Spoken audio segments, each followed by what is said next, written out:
Երգիչը աստղ է,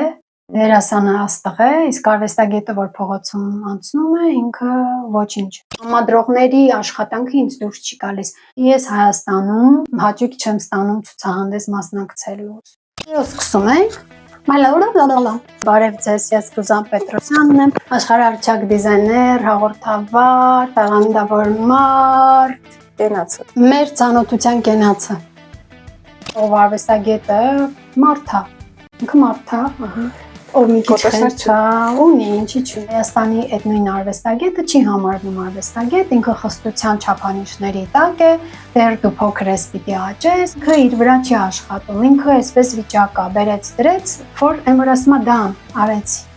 Դիպլոմի մեջ գրվում է նկարիչ, ինքը ուր է աշխատում։ Ինքը չի ուզում դասատու աշխատի, ինքը մանկավարժական կգնար։ Մենք ունենք շատ լավ մտածելակերպ, բայց չունենք արտ մենեջմենտ։ Քո հետ համաձայնեցնում են, տեղադրում են, վերջի օրը գալիս ես, դու ուրիշ տեղում ես։ Մեր ցուցահանդեսները հավաքույթ է, հանդիպելու հազիվ առիթ էր, ես քեզ տեսնեմ, մի տարի չեմ տեսել։ Տեղին ցուցահանդեսին ես հարգված չեմ, ես ոնց որ անծանոթ գնամ, չգիտեմ ուր, անտեսված, ինչ որ մենք իրար թևեր ենք կտրում։ Երբ դու Գեղարվեստի ակադեմիան չես ավարտում, այդ տուսովկայից չես, մի քիչ գուցե կոմպլեքսներ ինձ առաջացներ, կոտրեին, փորձեին, կարող եք ինձ մի հատ բանտում փակել, եթե ես ունենամ իմ տեսախցիկը, ես չեմ զգա ժամանակ։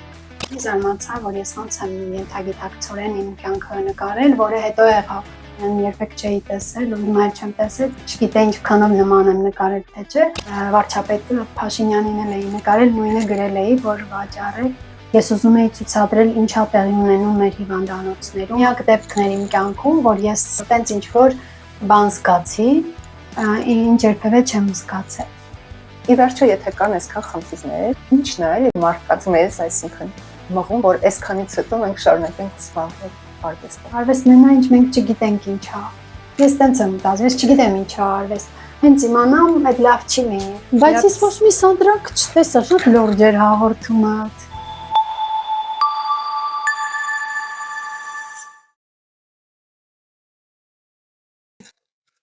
Բարև, պատվիստիկներ։ Հա, բարև։ Տարերը գրվեց, սիրունացանք, տեսանք։ Ողջույն, ես Մարգարիտան եմ, իսկ այսօրվա արվեստային մասը կապահովի Ռուզանը Պետրոսյան։ Ռուզանը միջդիսցիպլինար արվեստագետ է, մնացածը արդեն ինքը իր մասին կպատմի։ Ողջույն Ռուզան։ Ողջույն, բարի գալուստ։ Իմ արվեստի սրահ, հա, այդպես ասենք, չէ, սրահ չի, բայց բարի գալուստ ինձ մոտ։ Առաջինը, որ աչքովս ընկավ, who is the artist։ Ճիշտ եմ կարծում։ Ահա։ Իմ անգլերենը ոնց է մի քիչ։ Չի ես փայլում, բայց Ես կով այդ գրության հեղինակ։ Հեղինակ չկա, որովհետև հարցա, որ բոլորս ենք տալիս, բայց ինքը ունի հետաքրքիր պատմություն։ Երբ ես սկսեցի արտ ռեզիդենսի անել Հայաստանում, ունեցա արվեստագետ Զալցբուրգից, ավստրիացի, ու մի անգամ ինչ որ արվեստագետների հետ հանդիպում էինք ունեցել, մեր արվեստագետներից մեկը ռեպ էր կարդում, ու անդադի ռեպի մեջ երգում էր who is the artist, who is the artist, ու այդ հարցը մեզ մոտ առաջացավ, ինքը ընդհանուր կա տենց որ ընդունված այդ հարցը, հա, արվեստում, ու մենք հումոր արեցինք, փորձեցինք, որ այս տեքստերը տարբեր տեղ գրենք, նույնիսկ որոշվեց, որ այն փոքր փառատոնները ունենում են, չէ, հիմա կրծքանշաններ, հա, կլոր քաղաքականության մեջ է հիմա կա, չէ, կուսակցություններն էլ ունեն, այդ կրծքանշաններից զարքինքը ու գրի who is the artist, սիգարետի վրա գրեցինք, ես սրա վրա գրեցի ու ինքը որպես տեքստ մնաց, իհարկե բոլորը չիրականացրեցինք, բայց որպես հիշատակ ես է կախեցի։ Իսկ քո կարծիքով ով է արվեստագետը։ Ժամանակակից արվեստագետ։ Չեմ կարող վերացական է ինքը, ով արվեստագետը մարդ է, ինքը մարդ է, ով մի քիչ խենթ է, ունի, ինչի չունի, ամեն ինչը ունի։ Նայած ով, ես էլ եմ արվեստագետ, դու էլ ես երրորդն էլ, մենք տարբեր արվեստագետ ենք, բայց երևի բոլորիս միավորում է արվեստի լեզուն ու ստեղծագործելու տաղանդը կամ ցանկությունը, հա, որովհետև երևի բոլորն էլ ունեն ստեղծագործելու տաղանդ, մեկը ուտեստի մեջ է ստեղծագործում, բայց իրանք մի level-ի վրա են ու իրար հասկանում են, կամ էլ իրար հետ կոնֆլիկտի մեջ են, կարող է, բայց նման են իրանք իրար ինչ որ մի բանով, թե կոնֆլիկտով, թե հասկանալով, թե խենթության աստիճանով, տարբեր,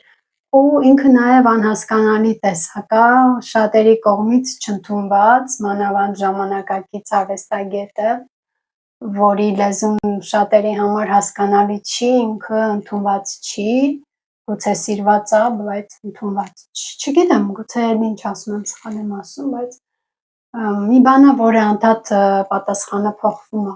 Սխալի ճիշտ չկա, ինձ թվում է այդ առումով, այդ հարցի մեջ պատրաստի պատասխաններ չկա, ու այս իմ նախապես նկատի ունեմ կներես, ինձ համար եմ ես սխալ երևի, կարող է այս հարցը վաղը տաս, ուրիշ բան պատասխանեմ, այս պահին սենց տանձեցի, կամ 5 րոպե հետո ասեմ, չէ, արվեստագետ ես։ Որ քո համար հարցեր էի պատրաստում, եկանք այն հարցին պատրաստած, օրինակ դու որ կետում հասկացար, որ վերջ, ես արդեն արվեստագետ եմ, ինչ որ մեկը քեզ տվեց այդ կոչումը, թե դու ներքուստ հասկացար։ Ինձ թվում է ես արվեստագետ ծնվել եմ, ինձ տենց է թվում, որովհետև երբ որ հիշում եմ, ավելի շատ ստեղծագործող տեսակ եմ ծնվել, որովհետև ես միշտ ստեղծագործաբար եմ կյանքին մոտեցել, միշտ ամեն հարցում ինձ այդ էսթետիկությունը, ստեղծագործելը, կլինի ուտելիք, թե հագուստ, ես երկար ժամանակ եմ մտածել, մինչև ինքը իրար հետ համադրեմ, ես իրան լուրջ նախագիծ եմ ընդունել իմ կյանքում, ու ես, բայց երբեք չեմ մտածել արվեստում լինեմ, երբևէ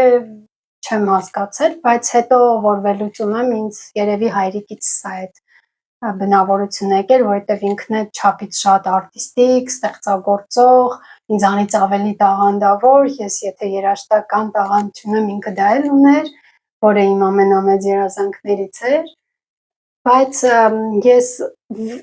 ոնց ստացվեց, որ որոշեցի, երևի շատ եմ ասել,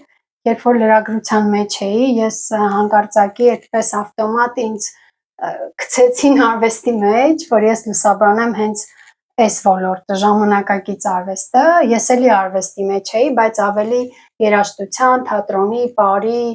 գուցե քանդակագործություն, թեթևակի, բայց այս ոլորտը որտեղ կամ ինձ համար անհետաքրքիր ոլորտ էր ու ես երբևէ չէի ուզում հայտնվել։ Ու այդ ժամանակ, երբ որ ես ինձ դրեցին այդ ոլորտի մեջ, հենց բառի բուն իմաստով, որ ստեղծագրի պատրաստի ինչ-որ ռեպորտաժներ, երբ որ ես սկսեցի պատրաստել ու անկախ ինձանից մենք հումորով խոսք ունենք, չի ասում աշան մոտ կապես մարդուն կամ հաճարկ սովորի կամ ես սովորեցի ես էլ լինեմ արվեստում ու իմ մեջի այդ բաները բացվեց ավտոմատ ու որոշեցի ինքս ինձ անել աշխատանքներ ու ինձ կողքից ասում էին հետաքրքիր է որ նկարես, ինչպես կնկարես, իմ բնավորությունը տեսնելով իրանց հետաքրքիր էր ես ինչպես կստեղծագործեմ այդ ոլորտում ու ինձ էլ ոգեշնչեցին հետաքրքրեց դե որ ասեցի առաջի գործս որ արեցի ու ընտրվեց մի անգամից ցուցահանդեսում ցուցադրվելու ու ցուցահանդես որտեղ միջազգային կին արվեստագետներն էին արդեն կայացած թեև ինձանից շատ քիչ սերունդ էր տարբերությունը բայց որպես փորձ իրանք ավելի կայացած էին ես այդ բանին սկսնակ համարվեի Ես մտածեցի անգլերեն ասեմ why not, ինչու ոչ, ստացվում է, բայց ես ավելի ինձ ներշնչեց ու այդ կոչումը տվեց ու պատասխանս Ֆրանսիա, երբ որ ես որոշեցի մեկնել Ֆրանսիա ու ընդունվել, որովհետև ես ինձ համար մի կարևոր դևիզ ունեմ ու միշտ տենց էի մտածում, այն մասնագիտությունը, որ դու դառնում ես, այն կոչումը, պարտադիր պիտի մեջքիդ հետևում կրթություն ունենաս։ Ոչ թե բացառում էի, որ չկա տաղանդավոր նկարիչ առանց դիպլոմի, առանց նկարչի դիպլոմի, այլ ինքդ քեզ հետ դու պիտի համեմատվես։ Եթե դու տաղանդավոր ես, կրթություն ունենալուց հետո ավելի տաղանդավոր կլինես։ Ոչ թե ես ինձ համեմատում եմ այն մեկի հետ, ով ունի դիպլոմ։ Դա մեզ պարտադիր ուզում էի սովորեի ու դրա համար դիմեցի Ֆրանսիա ընդունվելու համար ու ես առաջին հարցը ժյուրիին դա եմ տվել, ինձ ասեցին ինչ ես եկել, ասել եմ ուզում եմ իմանամ ես իրոք տաղանդավոր եմ թե չէ, արդյոք այն բառերը, որ ինձ ասում են ճշմարիտ է, թե զուտ pleasure-ի համար է, որ ընկերներս հաճոյանան, որովհետև ես մի քիչ այդ շատ գովելը չէի սիրում, մտածում էի դրա տակ կա չնեղացնելու միտում ընկերների կողմից եւ իմանաս մենք այդ հարցին շատ ենք խոսել, որ մի բանը քեզ դուր է գալիս, դուր չի գալիս, չեն ասում, իսկ ինձ դա դուր չէր գալիս, ես ուզում էի լսեի ճիշտը։ Բայց որ ժյուրին ինձ կոված ու ես էլ ժուրնալիստիկան էլի կհամաձայնես, մեզ մի հատ ուրիշ աչք է տալիս, որ մթնոլորտը զգում ենք, ես արդեն այնտեղ նստած զգացի, որ ինչ ասում ժյուրին իմ հանդեպ ու ես հաջորդ էտապում որտեղ եմ հայտնվելու։ Ու այդ ինձ մեծ թևեր տվեց, որ ես ունեմ այդ տաղանդը ու կարող եմ վստահորեն համարեմ ինձ որպես սկիզբ, իսկ հիմա ինքնավստահ արդեն մի քիչ կարող եմ ասել, դա էլ այն փորձաշրջանն է, այն էքսպերիենսն է, որ ես մասնակցել եմ ցուցահանդեսների, փառատոների, իմ աշխատանքները ընդունվել է կայացած լավ անունով փառատոնի կողմից, ամեն ընդունվելուց հետո ինձ մի հատ պլյուս բոնուս է ինքս ինձ համար, որ ընտրվել եմ, ինձ չեն ճանաչում, ծանոթ չկա մեջը, այդ ընկերական անձնավորված տեսակը բացառում եմ, որ ինձ ուժ է։ Հաջորդ հարցս քո ասացի հետ է մի քիչ կապվում, ուզում եմ իմանալ եղել է իրավիճակ, որ օրինակ քո որևէ գործ չընդունվի Հայաստանում, քանի որ դու դրսում շատ ես ցուցադրվում, շատ ես ներկայանում, որ դրսում գնացել ես եւ ուրիշ աչքով են նայել ու ընդունել են։ Ճիշտն ասած, Հայաստանում շատ չեմ փորձել մասնակցել, որ այս պահին գուցե եղել է, չեմ հիշում, բայց որովհետեւ շատ մենք չունենք շատ բաց հայտեր, որ ես դիմեմ, եթե դիմել եմ, արդեն գիտեմ ինչ նախագծով եւ ընդունվել է։ Չի եղել, որ ես դիմեմ ինչ որ ցուցահանդեսի, իմ գործը չընտրվի ու ինձ նամակ գա, որ ցավում եմ չեք անցել։ Չեմ հիշում, եթե եղել է, չեմ հիշում, բայց կարծում եմ 99%-ով չի եղել։ Գուցե ասենք թե եղել է, որ նույն արձագանքը չեն ասել, կարծիք չեն հայտնել կամ ասենք օրինակ ունեմ մի գործ, որը գրեթե որտեղ ուղարկել եմ անցել է, հենց այդ իմ առաջին գործը, բայց այստեղ շատ մարդկանց այդ մեր ընկերներից ընդհանուր որ խոսել ենք, ինձ ասել են ես քո այս գործը այդքան էլ չեմ սիրում, բայց ես ասել եմ ինձ համար մեկ է սիրես, թե չէ, որովհետև ասենք Ֆրանսիան, Գերմանիան ընդունել է այս փառատոնը ու ոչ թե կոպիտ դու ինձ համար զրո ես, ուղղակի ինձ չի կոտրի քո սիրելը, գուցե դու այն չես տեսնում։ Բայց ես չեմ կոտրվել կամ նեղվել, վայ ինքը չհավանեց, ոնց անեմ, որ հավանեն։ Ես գուցե եթե ես 20 տարեկանից հայտնվեի ես ոլորտ, որովհետև արվեստի ոլորտը բարդ է, մանավանդ փոքր երկրն է։ Գուցե ես կոտրվեի, կոմպլեքսավորվեի, ինձ չհամարեի տաղանդավոր, առավել եւս երբ ես այստեղ չեմ սովորել, երբ դու Գեղարվեստի ակադեմիան չես ավարտում, այդ տուսովկայից չես, մի քիչ գուցե կոմպլեքսներ ինձ առաջացներ, կոտրեին, փորձեին, չնայած ես էլի երևի կոտրվող տեսակ չեմ եղել, որտեղ լրագրության մեջ փորձեր եղել է չեմ կոտրվել, բայց գուցե արվեստում կոտրվեի, որտեղ ինքը մի քիչ ես էլ վստահ չէի, ես ունեմ տաղանդ, թե չէ, իսկ լրագրության մեջ ես ունեի կրթություն, որի վրա ուժ էի հենվում էի ու ունեի մի հատ այդպես ապացույց, հա, որ ես դուք չեք կարող ինձ կոտրել, որովհետև ես դեռ կրթության մեջ եմ։ Բայց նկարչ այս ոլորտի մեջ ես գուցե կոտրվեի, համարվեի դիլետանտ, ոչ կրթված, ոչ տեղեկացված, որովհետև ես հենց չէի էլ սովորում։ Բայց այս տարիքում մի քիչ դժվար է, որովհետև ես ունեմ արդեն ինքս ինձ ճանաչելու, կողքից ճիշտ գնահատելու, գուցե մի քիչ գուցե անհամեստ թվա, բայց ես հիմա ավելի ուրիշ եմ նայում ու ինձ չեն կոտրի, մանավանդ Հայաստանում։ Մի քիչ խոսենք ժանրից, տենց ձևակերպեմ, օրինակ ես որ ասում Ռուզան Պետրոսյան, առաջինը վիդեո արտերն է մտքիս գալիս, բայց հետո էլ հիշում եմ միանգամից այն շատ տպավորիչ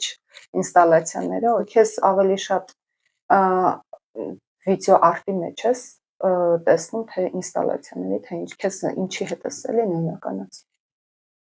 Ճիշտ ասած, վերջերս ես օգտագործեցի այդ մուլտիդիսցիպլինար ժանրը, որովհետև հասկացա, որ չեմ կարողանում կոնկրետ մի ժանրի մեջ սահմանափակվեմ, չեմ բացառում, որ մի օր նաև կընդլայնեմ։ Բայց ի սկզբանե ես ինձ գուցե առաջին մասնագիտությունից լինելով, ես քիչ այն մարդկանց թվին եմ, որ շատ վաղ տարիքից է կամերան տեսել, խմբագրության շնորհիվ, որ շատ իմ համակուրսեցիներ չգիտեին ինչ է տեսախցիկը, ես խմբագրության տեսախցիկով նկարներ էի անում, սովորում էի, համարել իմ կամերան իմ չգիտեմ ինչն է, բայց շատ անբաժան մի ընկեր է, որի հետ ես չեմ ձանձրանա։ Հետաքրքիր մի բան ասեմ, կովիդի ժամանակ, երբ որ ես առանց տեսախցիկ էի, ես դրա համար ինչ-որ դեպրեսիաներ ունեցա ու ես սովորեցի հեռախոսով նկարել։ Մի քիչ իր օգուտը տվեց այդ առումով։ Բայց եթե իմ կամերան ինձ հետ լիներ, ես չէի զգա այդ փակվելը, նույնիսկ օգտվեի այդ հաճույքից, մենակություն լինելու ու ես չեմ ձանձրանում կյանքում, դու կարող եք ինձ մի հատ բանտում փակել, եթե ես ունենամ իմ տեսախցիկը, ես չեմ զգա ժամանակ։ Դրա համար ես ինձ սիրում եմ դեռ այդ ոճը, այդ ժանրը, ես ինձ ավելի կամերայից ծնված գործերի մեջ եմ, թե վիդեոարտ, թե էքսպերիմենտալ ֆիլմ, թե ֆոտո, թե ցանկացած, բայց անպայման սիրում եմ ինստալացիայով իրան համադրել, ցանկացած թեկուզ, ասենք, եթե վիդեոն ամենակ ինստալացիա, ոչ թե առանձին հետը ինստալացիա։ Ես ժամանակին շատ հետաքրքիր է, մի պահանջ ունեի նկարելու, ուզում էի նկարեի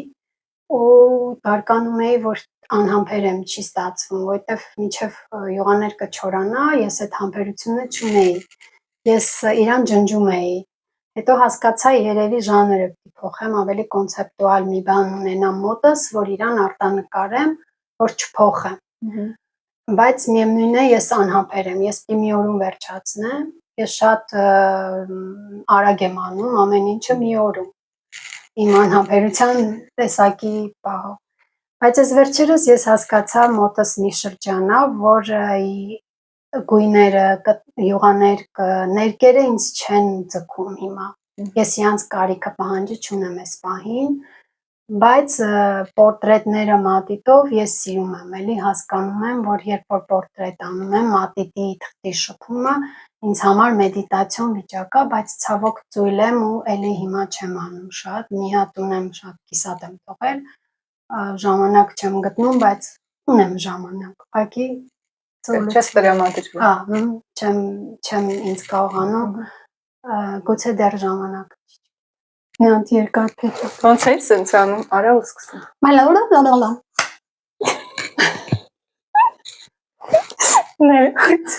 Դուբլները միշտ շատ հետաքրքիր հրապարակումներ ես անում, որ ես կարդում եմ, ինձ թվում է այդ տեղում եմ գտնվում, վերջը կասես Ֆրանսիայի մետրոյի միջերևի։ Ասեմ շատ հետաքրքիր է, ես չէի սպասում սենց արձագանք, ես ու նաև մի բան էլ ինձ համար բացահայտեցի, որ ես փաստորեն չեմ սիրում լինեմ հայտնի։ Երևի դա է պատճառը, որ ես ռադիոն թողեցի։ Շատ հետաքրքիր է, բայց ինձ թվացել է, ես սիրում եմ հայտնի լինեմ, ուշադրության կենտրոնում, բան,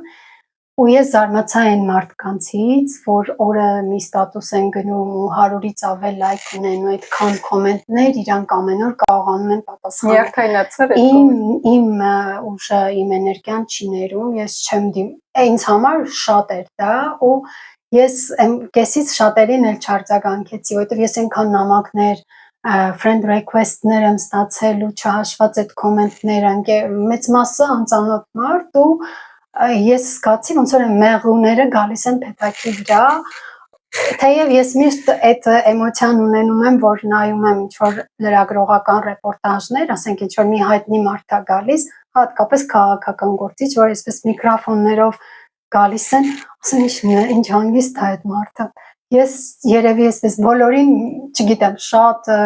նյարդային ինչ-որ կա շարժումներ անեի, որովհետև ինձ համար այդ շատ է, ես չեմ դիմում, շատ հետաքրքիր բնավորություն պիտի ունենաս կամ ուժ, որ դիմադրես այդ թափին ավելի շատ, բայց ինչ եղավ վերջը, էլի լրիվ չեմ պատմի, բայց ես ինչպես գրել էի, Չեմ մուծել։ Ճիշտն ասած, ես շատ ուրախ եմ, որ ես արագ կողմնորոշվող տեսակ եմ ու այդ պահին իմ միտքը աշխատեց, որովհետև էլի երևի լրագրության ճկունությունն է, որը ինձ տվել է։ Ես հիշեցի, որ այդ մետրոյի գիծը ունի նաև կայարանի կանգար, ու ես գալիս էի փառատոնից, բայց ես իրանց ասեցի, ես գնում եմ փառատոն, ու ես չսխալվեցի, որովհետև վիզուալ ես արագ մետրոյի 20 կանգառները հիշում էի, ու դա էլ ինձ օգնեց, որովհետև սա տաղանդ է, չգիտեմ ես որտեղից ունեմ այդ տաղանդը, բայց ես ահավոր լավ եմ քարտեզներից, այդ վիզուալ ինձ թվում է ես երևի նախկինում ճարտարապետ եմ եղել, որովհետև քաղաքի մակետը ես շատ լավ եմ զգում, ես արագ այդ մետրոյի կանգառները այսպես հիշելով իրանց ասեցի, որ գնում եմ, ու մնացածը ճշմարտությունը ասեցի, որ ես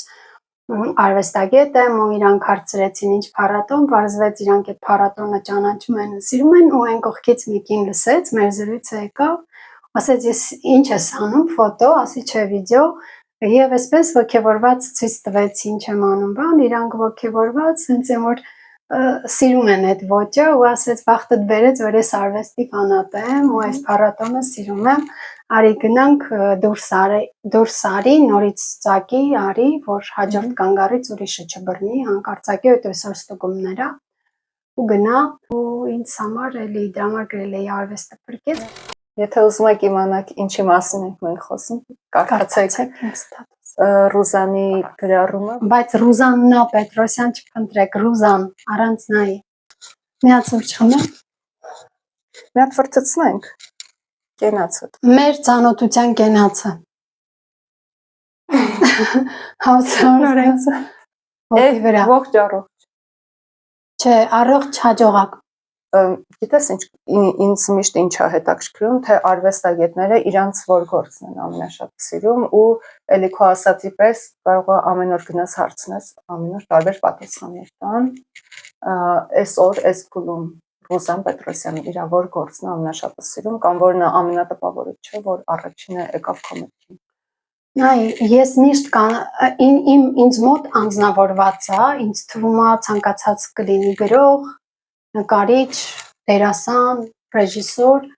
եթե մի բան է բեմադրում, որը իր անձնական պատմությունն է, ինքը մի քիչ նուրբ է դրան վերաբերվում։ Իսկ եթե ուղղակի ստեղծագործություն է, հետո ինձ մոտ մի քիչ նաև գիտես, ոչ թե պատվերով է, ես հիմնականում որ փառատոնների համար եմ գործեր անում, ես եմ ադապտացվում իրանց թեմային, այսինքն գուցե ես այս գործը չանեի, բայց անում եմ, որ թեման է պահանջում, դրա համար մի քիչ ինքը իմը չի համարվում, բայց էլի պատվեր չի, եթե ինձ հաճույք չպատճառի, ես չմտնեմ process-ի մեջ, չեմ անի։ Առաջինը կասեմ, որ իմ առաջինն էր, որը ինձ համար նաև այցետոմս եղավ, որովհետև ես դրանով ամեն դեպքում հաջողություն ունեցա, թեև հաջողությունը հարաբերականներ ես չավարտեցի ուսումը, ինչ որ երկար պատմություններ եղան, բայց այդ փոքրիկ 15 րոպեանոց հաջողությունը, որ ես ունեցա ու այդ հաջողախոսությունները ժյուրիից լսեցի ու այն ինքնավստահությունը, որ ձեռք բերեցի, այդ գործի շնորհիվ էր։ Ինքը իմ բանալին էր, իսկ ինչ գործ էր, ինչ էր իրեն։ Ինքը կոչվում է Let me hear your scream, թույլ տուր լսեմ քո ճիչը, քո գոռոցը, 16 տարբեր ազգի ներկայացուցիչ գոռում են եւ տարբեր սերունդ ու տարբեր սեր, ու ինքը շատ էլի մուլտի թեմա է, որ ես ցանկացած փառատոնի կարող եմ իրան հարմարեցնել։ Ես հետո բացահայտեցի իմ առաջվա 5 գործերը, բոլորը ճկուն են։ Ես ցանկացած թեմային իրանք ադապտացնեմ։ Վերջի գործերն են, որ ես արդեն անում եմ փառատոնի վերնագրով, բայց գուցե մի քանի տարի հետո իրանք էլ ադապտացվեն, չգիտեմ։ Այս գործը ցանկացած թե ֆեմինիստական, թե պատերազմ, թե մարդու իրավունք, ցանկացած թեմայի ինքը համընկնում է, ու ես իրան շատ եմ սիրում ու միակ գործն է, որ չեմ փոխել, մնացածը շատ եմ փոխել։ Իսկ իմ երկրորդ գործը, որը կոչվում է Never Let Me Go, թույլ մի տուր գնա, ես իրան անձնական եմ, ուրիշ տեսակ եմ սիրում, որովհետև ինքը իմ պատմությունն է ու ինքը հետագայում ինձ շատ հարցերի պատասխան տվեց, որ ինձ թվում էր դա ես Հայաստանին եմ նվիրել, բայց հետագայում ինչ-որ պատմություններ ենթագիտակցորեն անելուց հետո տարիներ հետո ես որ նայեցի, զարմացա, որ ես ոնց եմ ենթագիտակցորեն իմ կյանքը նկարել, որը հետո եղավ։ Դրա համար ես շատ եմ կնկարագրես այդ գործը։ Այս գործն էլ է շատ հետաքրքիր։ Հիշում եմ ՆՓԱԿ-ը մի փառատոն ուներ 14 թվականին, բաց հայտ էր արել, Սոնյա Բալասանյանն էր համադրողն էլ, որը նվիրվում էր գենոցիդի կամ արտագաղթի տենց ինչ-որ թեմային, ու ես որոշեցի մասնակցեմ, ու այդ ժամանակ ես ապրում էի Ֆրանսիայում ու պիտի մեքենայով գնայի Գերմանիա, մեքենայի մեջ տեղ ես ամրագրում, բայց իմ մի քուրդ ծանոթ ունեի, ով թուրք քուրդ խառնուրդ ծնվել էր Թուրքիայում, բայց փախել էր Գերմանիա, որովհետև ինքը ակտիվ լրագրող էր, կին էր ու իրան կբանտարկեին, եթե գնար Թուրքիա,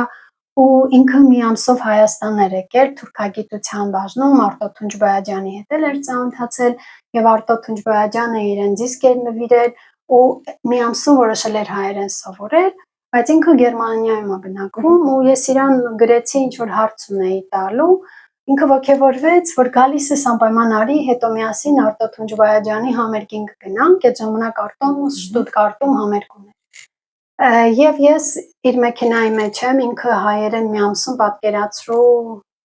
ինչքան է սովորել եւ մենակ բարև ոնց ես, ու ինքը անգլերեն չգիտի, ես էլ այդ ժամանակ գերմաներեն չգիտեի։ Մենք պիտի շփվենք։ Մենակ ինքը ռուզան ջան գիտի, այդքան բան։ Էլի ված չի։ Հա, երևի thank you կամ չգիտեմ։ Ու հիմա մենք նստեցինք մեքենա ու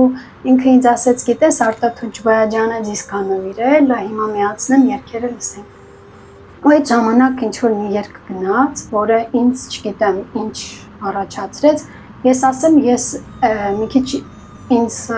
իծնե, չգիտեմ կամ ես եմ արել, ես հայկական այն կարոտը չունեմ։ Մի քիչ շատ եվրոպական սովորացրել եմ ինձ, որ ես կարող եմ լինեմ այստեղ այնտեղ ու կախվածություն չունենամ, չզանգեմ, չկարոթեմ, ես այստեղ եմ, այս պահին այստեղ։ Բայց չգիտես ինչ ինձ մոտ տեղի ունեցավ, ես այսպես մեքենայում նայեցի, դե ճանապարհն էլ էր գեղեցիկ ու արև կար մեզ հետ գալիս էր, ես տեսախցիկս միացրեցի ու օբյեկտիվով ես որ նայում եմ, օբյեկտիվի տեսարանը ուրիշ է, քան ասենք թե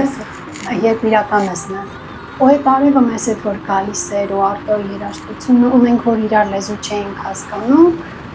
ես մի տեսակ իր մեջ այդ արտագաղթը, էմիգրացիան, այդ կարոտը ու ես հասկացա, որ մենք մեքենայի մեջ ենք, մենք իրար չենք հասկանում, բայց կա մի արև ընդհանուր երկնքում, որի լեզուն նույնն է, ինքը կարող է Հայաստանի արևն է, բայց այս պահին ես Ֆրանսիա-Գերմանիա ճանապարհին եմ, ու մենք լսում ենք Արտո Թունջբոյաջյան, որը արտոերեն է երգում, չենք հասկանում ինչեր են, ու այսպես մի հատ նյութ արեցի, բայց չհասցրեցի ուղարկեմ ՆՓԱԿ, ու բայց հետո ինչ որ մի կադր կար, մի րոպե մի կադր այդ փառատոնին ուղարկեցի այդ կարճ, մի րոպե սարքեցի իրեն ու ուղարկեցի, հետո անցան տարիներ, ես իրան հարստացրեցի 8 րոպե 30 վայրկյանանոց ֆիլմ եղավ, հետո փառատոնների ուղարկեցի եւ այլն, ու այս գործի մեջ հիմնական բանը դա էր սկզբում ճանապարհը, հետո ես նկարեցի այդ արտագաղթային ճամպրուկային վիճակը, քաղաքային անցուդարձը, Ֆրանսիա, Գերմանիա, Հայաստան այդ 3 ճանապարհները իրեն մի հետո ինչ որ ցուցահանդեսային բաներ Հայաստանում շատ այնց ֆիքսեցի, բայց հիմնական սկիզբը ինքը սկսվեց մի րոպեյանոցի համար, բայց հետո երկարեց ու դարձավ շատ ֆիլմ, բայց ինձ համար շատ հուզիչ էր այդ սկզբի պատմությունը, որը չնայած հետագայում ես լրիվ բացահայտեցի ինքը ուրիշ բանի մասին է, բայց իրոք էմոցիոնալ առումով տարօրինակ էր եւ երկու մարդ, մեկը քուրդ թուրք, մեկը հայ, մենք իրար լեզու չգիտենք ու մեզ կապում Արտո Թունջբոյաջյանի երգը եւ արևը ու ճանապարհը։ Հետաքրքիր է, չէ՞, որ երկու գործն են, որ ասեցիր, մեկը էլի վիդեո արտի հետ կապ ունի, վիդեո արտը ըստեյության, այսինքն քո սիրելի գործերն էլ այդ ժանրի։ Դե հիմնականում ես չեմ տաբերում, որ օրինակ պորտրետներ որ ասեմ, ես պորտրետներ սիրում եմ շատ իմ պորտրետները, հատկապես այն գործերը, որոնք 10 րոպեում եմ նկարել ու առանց ռետինի ու առանց վատ էներգիա, երբեմն չգիտեմ, շատերը ասում են մարդու էներգիայից է, բայց չէ, չեմ կարծում, որտեղ մարդկային շատ լավն է, բայց իրեն դժվար է նկարելը։ Ես այդպես մի քանի գործեր եմ շատ սիրում, որ շատ մեկը ֆրանսիացի մի երեխա էր, որ իրեն ուղղակի առավոտյան արթնացել եմ 10 րոպե միջև կվազեմ փառատոնի, որտեղ խոստացել էի առանց ռետինի, որը իմ կյանքում բացառություն էր, իրեն նկարել էի ու շատ էի սիրում այդ գործը ու ինքն է հավանել էր։ Իր գործն եմ շատ սիրում, մեկ է մեր նկարիչներից մեկին եմ նկարել, իր գործն եմ շատ սիրում եւ Արտուրը Լոմը, ինքը շատ հետաքրքիր է Սոնա Աբգարյանի նկարով ու դա էլ եմ շատ արագ նկարել, բայց վատ թղթի վրա ու շատ առանց ռետինի համարյա, շատ այսպես ինքը սահուն ստացվել է։ Մեկ է իմ նկարածներից հավանում եմ շատ լավ ստացվել է Ավինյան, Տիգրան։ Մեծացել է։ Այդ ժամանակ Պարետներ, Տիգրան Ավինյանի նկարը կովիդի ժամանակ, իրան այդ ժամանակ ճանաչեցի, նույնիսկ ես նկարից եմ նկարել, ես իրան երբեք չէի տեսել, հիմա չեմ տեսել, չգիտեի ինչքանով նման եմ նկարել, թե չէ, բայց այդ նկարի մեջ այդ էլի առանց ռետին ու շատ հավանում եմ իմ գործերից, որպես դա այդ երեք գործերը առանձին հավանում եմ, նույնիսկ երբ որ կան չէ գործեր, որ ուզում ես ցույց տալ, առաջինը քո հավանացնելն ես ինքը այդ գործերի մեջ։ Իսկ այդ մարդիկ գիտեն, որ դու իրանց նկարում ես, թե ոչ բոլորը, օրինակ առաջին երկու դեպքում ոնց հասկացա գիտեմ, բայց օրինակ Տիգրան Ավինյանը գիտի, որ դու իրան նկարել ես ժամանակ։ Չգիտեմ, եթե իրանք ակտիվ են, օրինակ հիմա երբ որ ես այս վերջի ստատուսիցս հետո էլ չհետևեցի իմ կոմենտներին, ես հիմա կարող եմ իրենց հասկանամ, որը քանի թագ են ունենում, քանի կոմենտ, եթե իրանք ունեն այդ էներգիան ի տարբերությունից, ուրեմն ինքը տեսել է։ Իսկ եթե չունի այդ էներգիան, որ հետևի բոլոր կոմենտներին, որովհետև մարդիկ երկու տեսակ են լինում, որ սիրում են, դրանով ապրում են, ժամանակ հատկացնում են, իսկ կան, որ չեն, բայց ամեն դեպքում ես այդ ժամանակ մի քիչ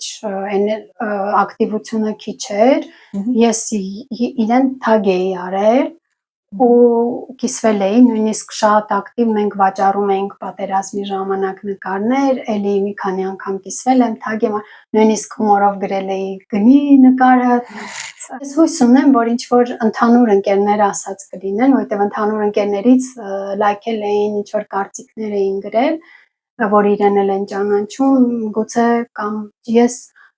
քանի որ իրեն չեմ ճանաչում, այդ ոլորտի մարդկանց խոսալու թեմայից մի քիչ տեղյակ չեմ, եթե արվեստագետ լիներ, կարող էի գուշակել, որ իրար մեջ խոսում են, ես չգիտեմ քաղաքական գործիչները իրար մեջ ինչ են խոսում, դրա համար, բայց ես հույս ունեմ, քանի որ Երևանը փոքր է, ոնց էլ լինի, հաստատ կիմանա, եւ մենակ իրեն չէի նկարել, վարչապետ Փաշինյանին էլ էի նկարել, նույնը գրել էի, որ վաճառեք։ Քանի որ կարանտին էր հայտարարված, իմ ծննդյան օրը որպեսզի մենակ չզգամ, ես որոշեցի նկարել իմ հյուրերին։ Կառավարության մարմինների եւ արվեստագետների միջեւ միևնույն տեղանի շուրջ հանդիպում կազմակերպեցի։ Նիկոլ Փաշինյան, Ունեցանք շատ լավ ժամանակ։ Միասին զրուցեցինք, նկարվեցինք, ինձ շնորհավորեցին, բարեցինք։ Հետաքրքիր է, այսքան խոսեցինք ինստալացիաների մասին, բան չասեցինք։ Սիրած ինստալացիա չունես։ Ունեմ, ես կարծում եմ բոլոր գործերն սիրում եմ, որովհետև այդքան որպես այդպեսին շատ չունեմ ինստալացիաներ, բայց երևի կառանձնացնեմ առաջինը էլի, որովհետև միակ գործն էր, որ ես շատ լուրջ մոտեցա ու իրոք շատ աշխատեցի երկարաժամկետ ծաղիկները, որը 1000-ից ավել ծաղիկն է փակում, կարծեմ դա որն էր առաջինը։ Առնվազն մեկը ես Թալինում հիշում եմ, որ դու արել ես շշուր։ Դե դա ես անլուրջ եմ մոտենում, դա չեմ համարում ինստալացիա, ինքը դրա համար եմ ասում լուրջ է, ես մի քիչ տեսակով նաև անլուրջ եմ։ Գուցե դրանից էլ է, երբեմն լրջություն չեմ հաղորդում, այդ ծուլությունից էլ է գալիս, սա այն գործներ, որ ես իրոք լուրջ կենտրոնացել էի, ուզում էի իմ ասելիքը մինչև վերջ լինի ու ես իսկապես որպես ծույլ տեսակ, ես շատ աշխատանք էի դրա վրա դրել, որովհետև 1000-ից ավել ծաղիկ անդադ աստիճանով բարձրանալ, իջնել ու մենակով կախել, չհաշված այդ մյուս process-ը կտրելու եւ այլն, որը իհարկե ես հետո ինձ օգնեցին սկսած հարևանի փոքր երեխաներից մինչև ցանկացած, հա, մեկը ինչ որ կտրել է, մեկը կարել է, մեկը կախել է հետս, մեկը ընդհանուր ու ես իհարկե ինքը իմ ուզածով չեղավ, ցավոք մեր պայմանները Հայաստանում այդքան էլ լավ չեն, պրոյեկտերի ինքը պտյուրից ձև պրոյեկտվեր, բայց էլի մենք լուծում գտանք, ես այդ գործը շատ եմ հավանում, ինքը սերիա ունեցավ, ես նույն սերիան ուրիշ ձևով ցուցադրեցի Գերմանիայի, ես իմ քանի հեկտարանոց ջերմոցում ու էլի լիքը ծաղիկներ կախեցի։ Դա ճիշտ եմ, չէ՞ հիշում, որ թեման էկոլոգիական էր։ Ես էի թեման ընտրել, որովհետև ես արտ ռեզիդենսի ունեի Գերմանիայում ու երբ որ այդ տարածքը տեսա, այդ կինը, որ ռեզիդենսի է անում, ինքը վերցրել էր, չգիտեմ, քանի հեկտարանոց հող, որը սովետական ջերմոցներ էին, պատկերացրու 11 թե 12-ից ավել ջերմոց ու ամեն մի ջերմոցը չափից մեծ հեկտար ու գումարած մի շենք, որը ֆաբրիկայի նման է, մեր սովետական ֆաբրիկաներից ջերմոցներով շրջապատված։ Ինքը դա արտ կենտրոն էր արել ու փոքր գյուղ է ինքը, պասիվ մեռած գյուղ, բայց այդ փառատոնի շնորհիվ ինքը մի ամիս իվենթներով ակտիվանում է։ Ու ես որ ռեզիդենսի էի այնտեղ, ես էլ ավտոմատ համընկավ փառատոնի ժամանակ մասնակցում էի իվենթների, ամեն մի իվենթը մի ինչ-որ թեմայով էր, երաժշտությունից սկսած ցուցահանդեսներից վերջացրած ու յուրաքանչյուր ուներ մի ջերմոց ու դա գերմանացի արվեստագետների էր, մենակ ես էի հայ, ուղղակի ես ընդգրկվեցի ավտոմատ այդ բանին ու ես որ ջերմոցը տեսա, ինձ միանգամից հիշեցրեց, որ ու քանի որ ջերմոցներն են ինչ որ դե ես մի քիչ գյուղատնտեսությունից այդքան լավ չգիտեմ, բայց ինձ ասեցին, որ ինչ որ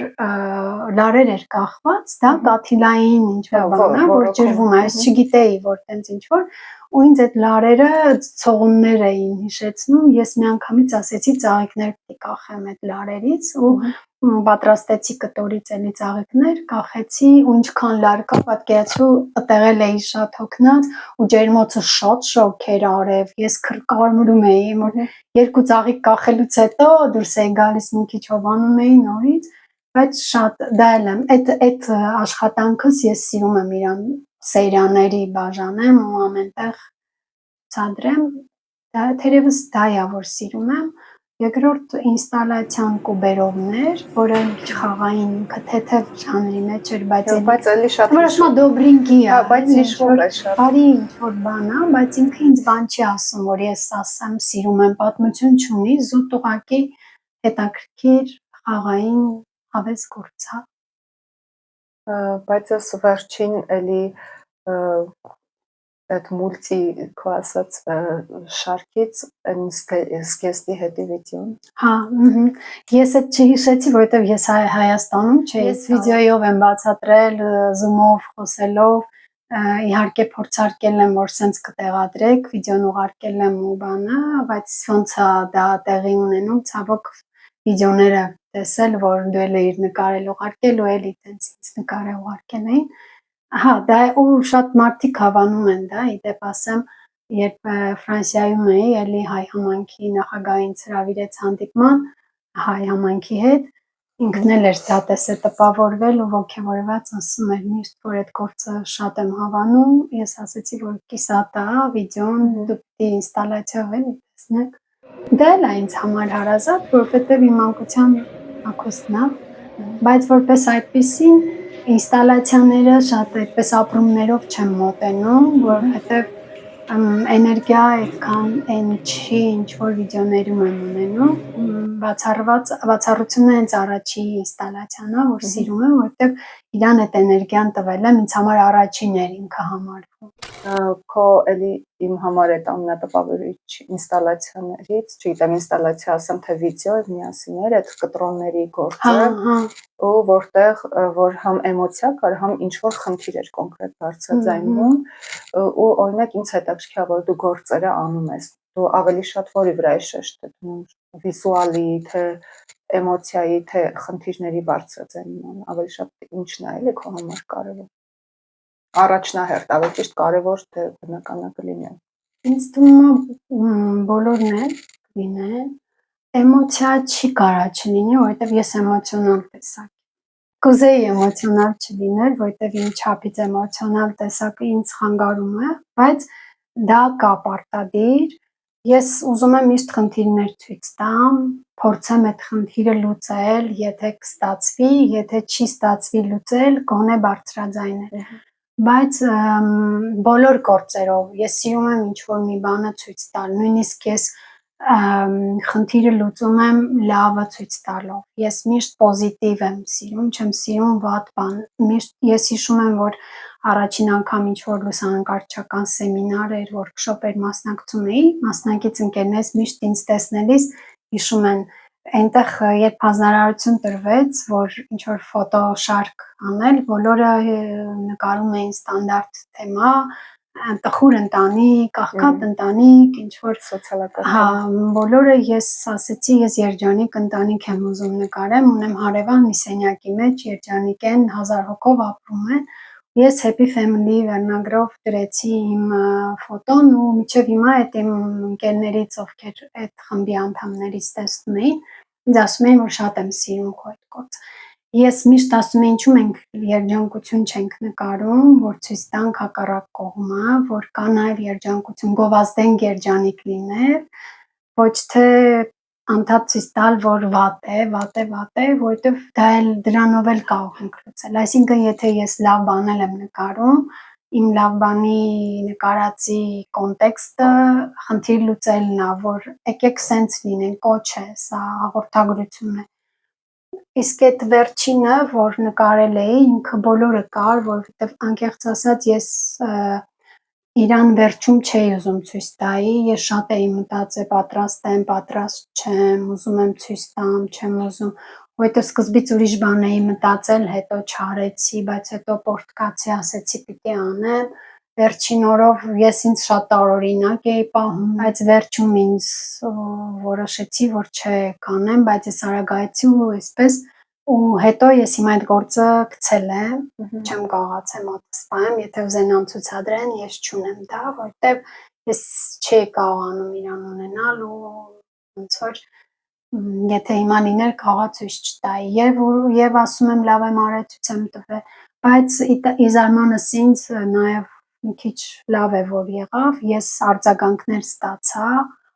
ես ուշ իմացա, որ ինչ որ միտեղ գրվել էր դրա մասին ու ես հիվանդանոցի այդ հասարակության հետ կապերի կամ չեմ հիշում իրանց ինչ են ասում, այդ մասնագետը ինձ գրեց, որ անուններ ասա, խնդրում եմ, բայց ես չպատասխանեցի նամակին, ժամանակ էր պետք, հետո անցավ, եւ իմաստ չուներ իմ պատասխանելը, ես չպատասխանեցի, բայց ես ուզում էի դա խնդիր լուծվի նաեւ, բայց չէր լուծվի, բայց ուղղակի ուզում էի եւի խոսեի, չգիտեմ ինչ էր։ Արի դիտողի համար ասենք, որ խոսքը բժշկական խնդիրների, հիվանդանոցների հետ կապված խնդիրների մասին էր, իդեպ իմ համար կոնկրետ շատ տպավորիչ գործ էր, երևի ցուցահանդեսի ամենատպավորիչ գործերից էր, չգիտեմ, եռյակում հաստատ էր էլի, որ ասում ես այդ ցուցահանդեսը դա եմ հիշում առաջիններից ու ուզում էի հասկանայի, օրինակ քո մոտ էլ կա որպես արվեստագետ, այսինքն գործ կա, որ թերապիա է մի տեսակ, ու այդ պահին պի միջիցդ հանեց, հետևանքների մասին շատ չես։ Ի վերջո ինքը լրագրություն չի, չէ, որ խնդիր բարձրաձայնես, մեկը գա լուծի։ Ուղղակի դա չգիտեմ, ինչ որ ներքին մղում է ինչ։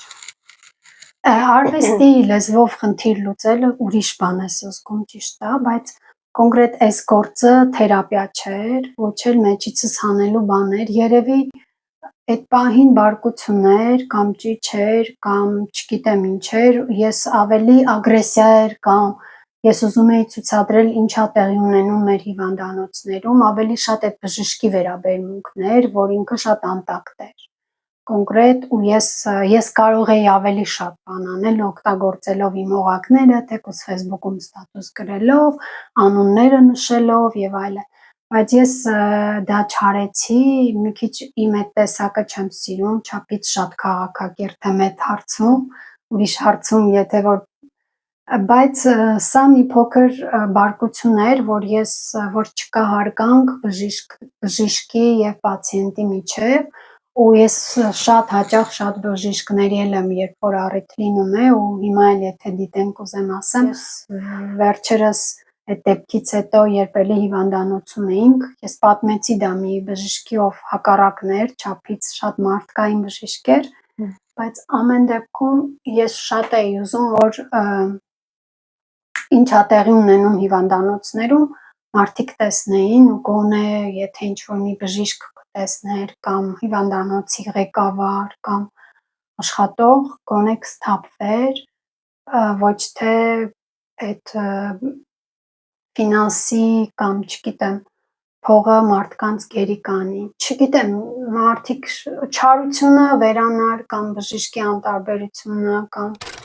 Մի քիչ սադրիչ թեմաների անցնենք։ Давайте, դե ուրեմն սադրիչ մի հատ։ Արի սադրիչ թեմաները գինիով կարելի է նաև սուտել ինչու ոչ։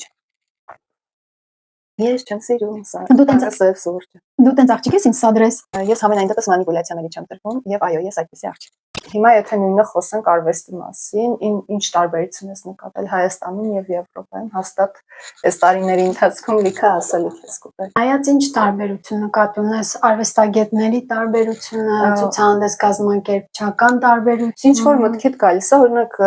որ մի բան տենես, ասում ես, որ Երանի մեր մոտ էլ սենց լիներ, էլի։ Հա։ Ավելի կամ օրինակ մեր ինչ լավ է, որ մեր մոտ սենց չի,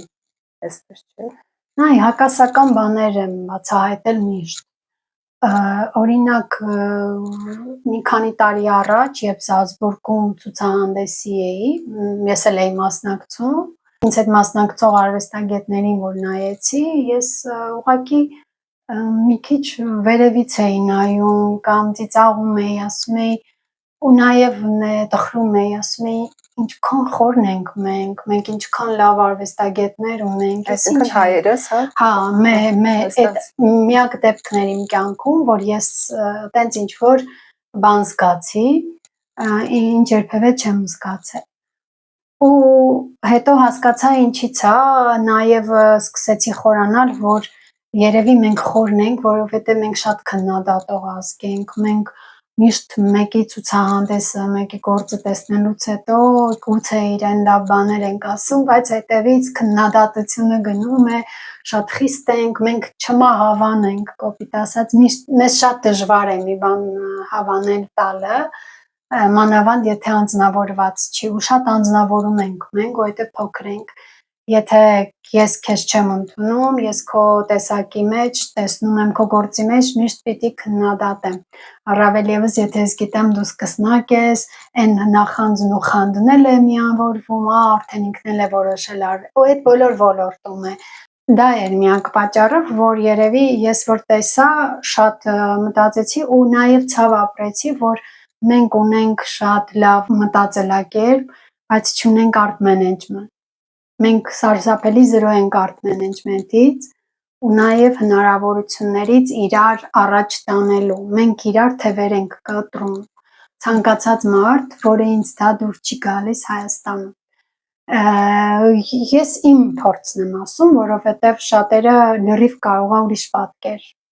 փորձեն նկարագրել։ Ես այն, որ ինչ ես եմ հանդիպել 2007 թվականից մինչև 2026 թիվ, տարին մինիմում 2 անգամ ես դրսում եմ լինում, մաքսիմումը 6 ամսով։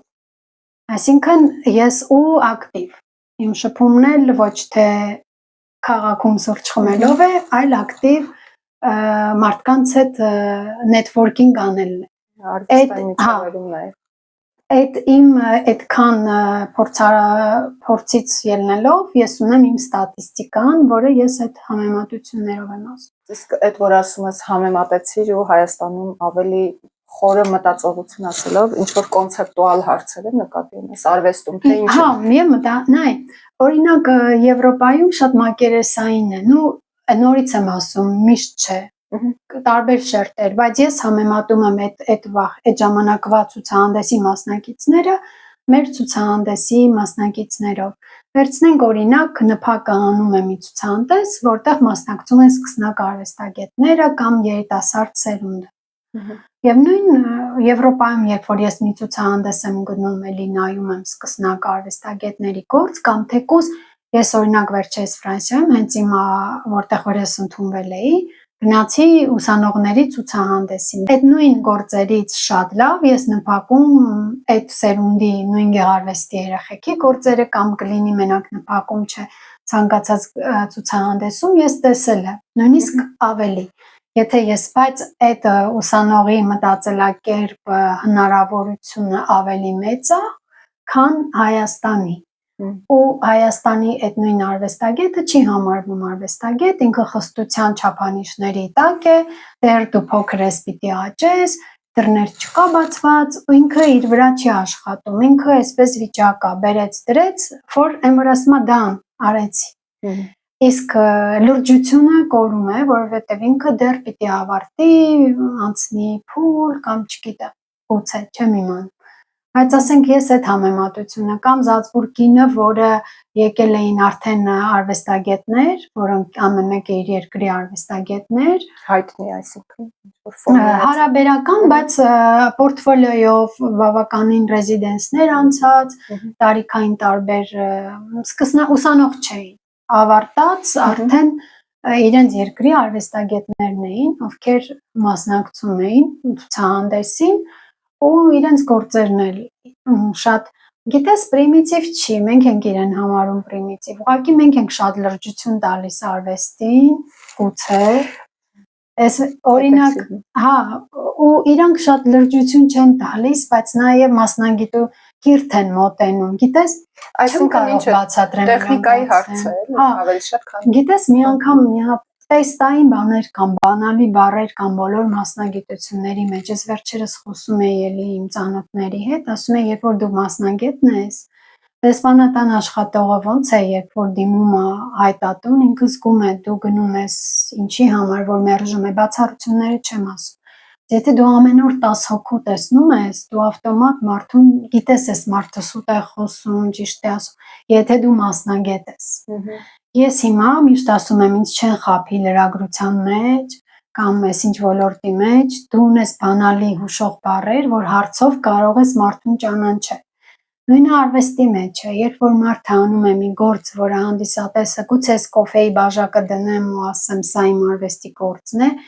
կուրատորը հասկանում է դու պրոֆեսիոնալ ես, սադրել ես ինչի համար կոնցեպտը, թե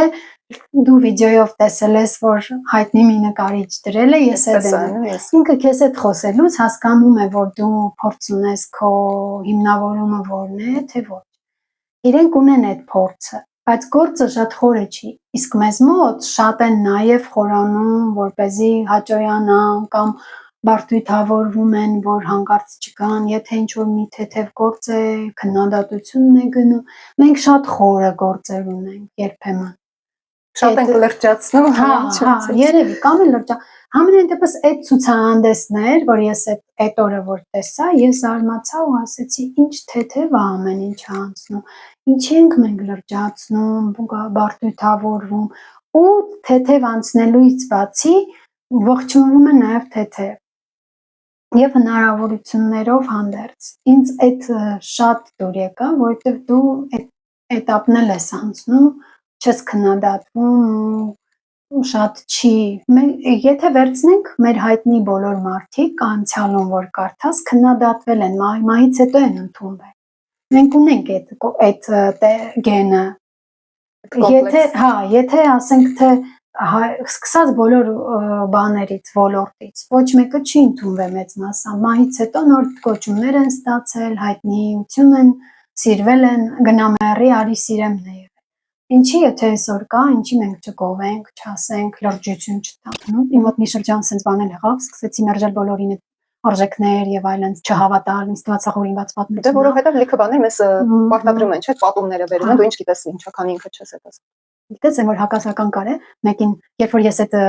ժամանակում ապրեցի, X-ին ասեցին ինքը, ասենք թե անտաղանդա, մի ժամ հետո ասեցին ինքը վաստակավոր է, ես սկսեցի մտածել են հին մարդկանց արժեքները գուցե իրանք էլ են անտաղանդեղ է, իրանք սարքել են։ Վերջերս ես Ֆրանսիայում փառատոնի էի, այնտեղ կլոր սեղան, բաներ կան, զրույցներ կան։ Մեր կազմակերպիչը հարցրեց ինչ է արվեստ։ Այդ որ դու ասում ես ժամանակակից արվեստի ինքն էլ այդ հարցներ տալիս, ես հիշում եմ, ես ասեցի արվեստն է նա ինչ մենք չգիտենք ինչա։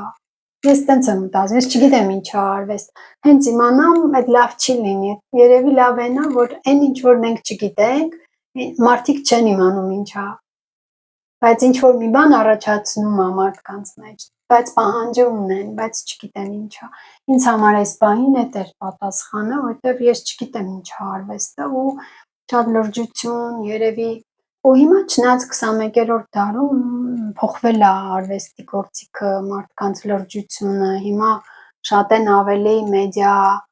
արվեստը, ինստալացիան, գեղանկարչությունը մի քիչ ետին պլան է փոխվել, ցավոք, որովհետև երևի այս տեխնոլոգիան է, ինտերնետն է, սոցցանցն է, որ մենք երևի կհամաձայնես մարդու ուղեղը հիմա երկար վիդեո չի կարողանում դիտել, որովհետև այս ռիլսերը որ մենք նայում ենք արագ-արագ, ավտոմատ մեր մոտ ազդում է մեզ վրա ազդում է, ու մենք դրանից բացի կներես, ինձ թվում է ուղղակի խնդիրը նա, որ մարդիկ մտածում են, որ գեղանկարով այլևս նոր բան չես կարող։ Եվ դա, բայց ես իմ կարծիքն է նաև,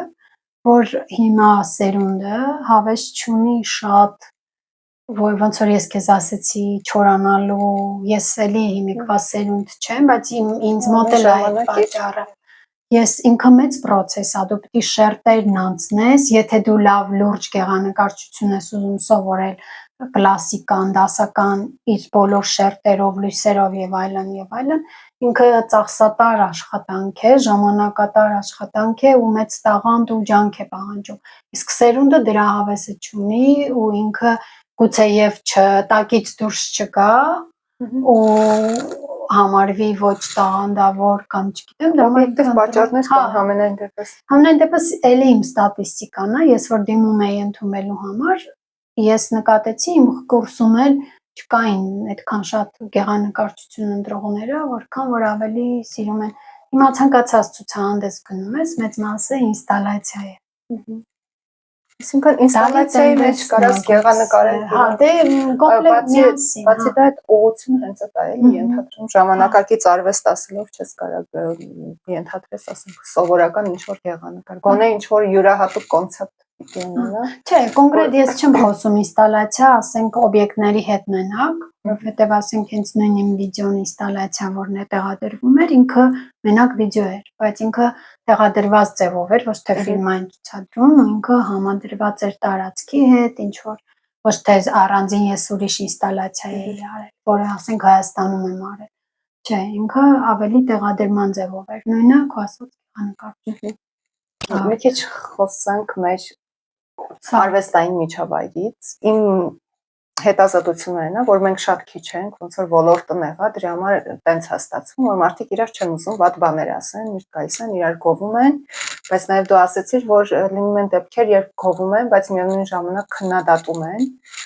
Այդ ոնց է տենց լինում ու դու ոնց ես էլի այդ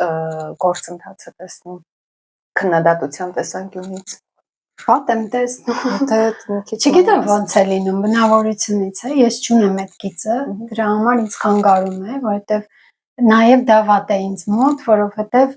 ես կարող եմ ուղիղ ասեմ, ինչ որ մտածում եմ, որի վրա աշխատում եմ, նաև վել ես ինձ մեկ-մեկ օգնում, որովհետև դու այդ գիծը չունես, դու ինձ փորձում ես մեկ-մեկ բալանսի բերել կամ հիմնավոր մենք որ զրուցում ենք, հիմնավորումները ինձ համոզիչ են թվում, ես փորձում եմ լսեմ քեզ։ Բայց ամենայն դեպս տեղ ասեմ, որ նաև ավելորդ գովեսներ էլ գիտես, որ ես չեմ ասում, Ես առաջ շատ էի դա ծանր վերաբերվում, որովհետև գուցե ես նոր էի արվեստում, ես մարդկանցից սպասում էի ճիշտը լսեմ, որովհետև սխալ Գովեստը նաև ծիծաղելու թեմա կլինի, ծիծաղա։ Դե լավ, Զգում ես, չէ՞, մանրից էլի վերացում է հոգեբանական ակումբի, բայց լավ է։ հա, ես չէի ուզում, քանի որ ես այդ ոլորտից չէի հասկանում շատ ու ինձ համար կարծիքների հիմնավորումն էր կարևոր, իրանց վրա էի հենվում, կոպիտ ասած, որի հենց մի փաստեն էր, որ եթե ցուցահանդեսում իմ գործը չընտրվեր, գուցե ես չորոշեի շարունակել երկրորդը անել։ Նույնա հենց Ֆրանսիայի այդ մարդիկ, եթե իրանք ինձ չգովեին, չընդունեին, որտեվ ես ինձ համար ասեցի Ֆրանսիան ինձ ընդունեց, ուրեմն ես ինձանից բան եմ ներկայացնում, որտեվ ես դեռ ձևավորված չէի, ես չէի կարող օբյեկտիվ կարծիք հայտնել իմ մասին։ Այդ նույնը ինձ դուր չէր գալիս, բայց հիմա մի քիչ հաղթահարել եմ, գուցե համաձայն եմ, որ մարդիկ չեն ուզում նեղացնել կամ չեն ուզում ընկերներ կորցնել, բայց չէի ընդունում։ Դա մի փոքր ինձ որպես լրագրող ես դա բացահայտել էի, որովհետև ու բոլոր ոլորտում էր, ոչ թե կոնկրետ խոսքը նկարիչների։ Ասենք ես մի երգչից հարցազրույց էի վերցնում, ովքեր էկրանին թվում էին ընկերներ, շատ ջերմ, ու ես վստահ էի, որ հիմա ինքը մի X երգչից մի լավ բան կասի, բայց ինքը կանգնում ու ինձ ասում էր անտաղանդի մեկն է, ես ապշում էի, բայց դու իրեն եթերով գովում ես, բայց հիմա ինձ ասում ես անտաղանդ է, դու չես սիրում իր երգը, ու ինքը շատ, ես այդ բանից չէի հասկանում, ինչա տեղի ունենում, այսինքն դու մարդուն նայում ես աչքերին, ասում ես գժվում եմ քո այս նոր սինգլի համար, բայց իրականում դու համարում ես ինքը երեսպաշտություն դա կոչվում։ Դա ինձ խանգարում էր ու ես վերագրում էի ինձ, որ եթե մեկը ինձ գովում է, ուրեմն ինձ էլ է ասում, ինքը անտաղանդ է։ Ես ինձ վրա էի վերցնում, գուցե սկսնակի կամ փորձ չունեի դրանից, էր հիմա մի քիչ այլ կերպ եմ մտածում։ Օրինակ ինձ համար այդ քննադատության պահը կա կառուցողական քննադատություն եւ հիմնավորված իմ համար շատ կարեւոր է, որ մի բանը չասես լավն է վատն է կամ հավանում եմ չեմ Ես չեմ, բայց դա է մեր մոտ, գալիս են գնացի ցուցահանդեսի, գործը շատ լավն էր, բան հետաքրքիր ու վերջ անցնում եմ, բայց ինչն էր լավ, ես դրանից չեմ հավատացել, որ բայց նաեւ այդ չեմ ընդունում, որ մարդուն տենց ճակատային ասում են էլի վատն է, բայց չեն ասում ինչ ախր այդ մի խոսակցություն է, որ չի կարա էլի աշխարհում ոնց որ ամեն բան այդպես էլ արվեստը, հետո այդ արվեստի ընկալումն է, չէ՞, ինչ որ սուբյեկտիվ բան է, դու չես կարող ասել, եթե ես չեմ հավանում, ուրեմն վատն է։ Դու կարող ես ասել, գիտես, այս ինչը իմ կարծիքով կամ իմ տեսանկյունով։ Նկատի ունեմ այդ ոսկե միջինը գտնելու ոնց որ պահ կա, բայց օրինակ ավելի լավ է միանգամից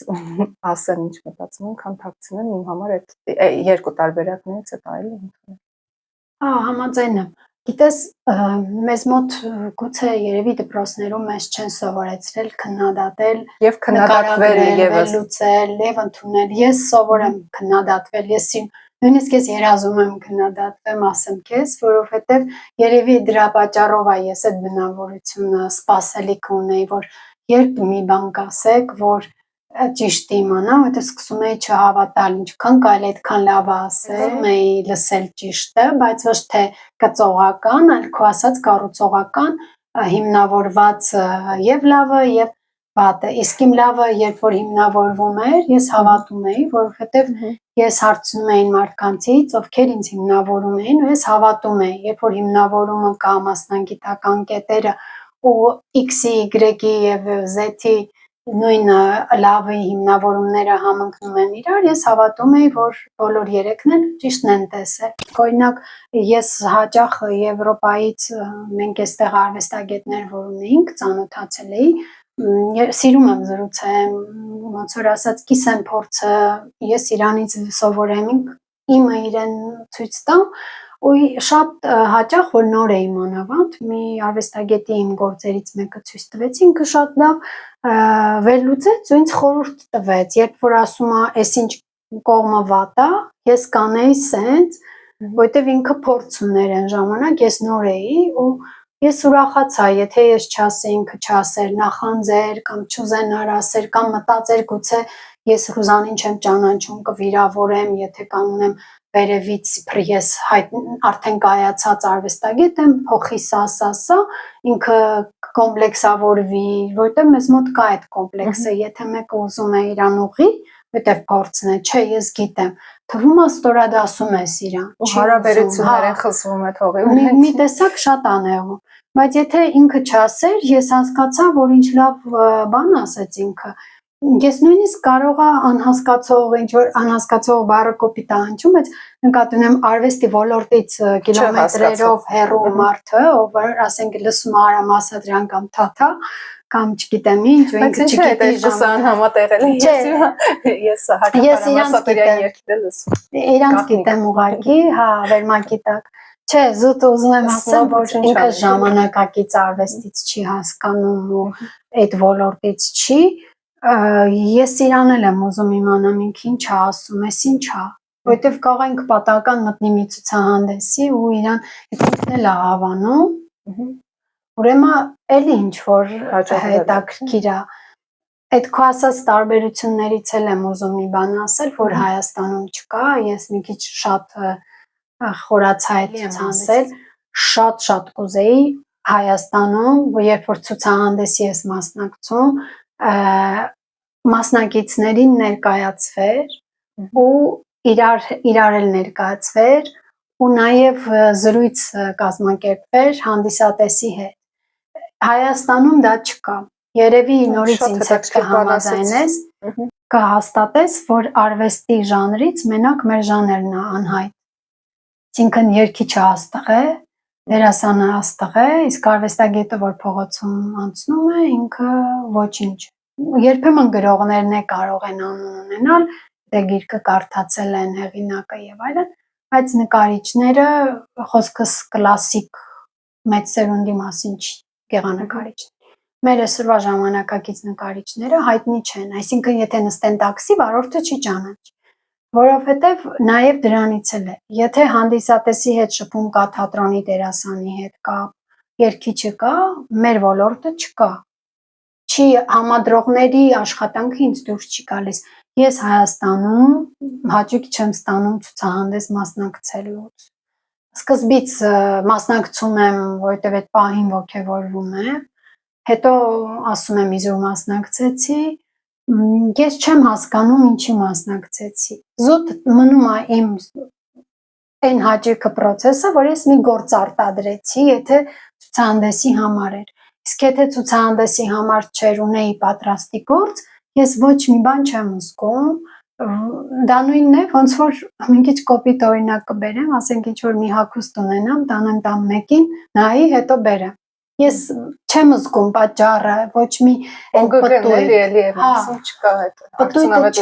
ապրես։ Իսկ Եվրոպայում ես ամեն մի ցուցահանդեսից մի հատ բան եմ ստանում, ձնագնդիկը ոնց է պտտվում է, դու մեծանում ես։ Ամեն ինչով սկսված նետվորքից, սկսված հաճույքից, որ դու մեծարվում ես, էլ չեմ ասում վճարվում ես երբեմն։ Եթե չես վճարվում, էլի վճարվել է համարվում, երբ որ քո տոմսն են իրանք գնում, քեզ մնալու տեղ են տալիս, քեզ հրավիրում են ֆիզիկապես, որ դու ներկա լինես, դու հարգվում ես։ Իսկ այստեղ իմ ցուցահանդեսի ես հարգված չեմ, ես ոնց որ անծանոթ գնամ, չգիտեմ ուր, անտեսված, ինչ որ, բայց օրինակ Եվրոպայում այդպես չի։ Զուտ ասենք, թեկուզ փառատոնների, մեզ մոտ չգիտեմ շատ փառատոններ կան, չկան, արդեն չեմ հիշում, բայց փառատոններն էլ չի լինում այդպես։ Ես քեզ վերցնեմ օրինակ բերեմ, իմ վերջի փառատոնը, որ ես նոր եմ վերադարձել Ֆրանսիայից, արդեն 30 տարի այդ փառատոնը գոյություն ունի, այդ քաղաքի հայտնի փառատոնն է, համարժեքը ոնց որ մեր ոսկե ծիրանն է, իհարկե ինքը էքսպերիմենտալ ֆիլմերի փառատոն է, ոչ թե ընդհանուր։ Ինքն էլ այդ քաղաքի ոսկե ծիրանն է, ասած։ Ինչա տեղի ունենում, որը ես հաճույք եմ ստանում։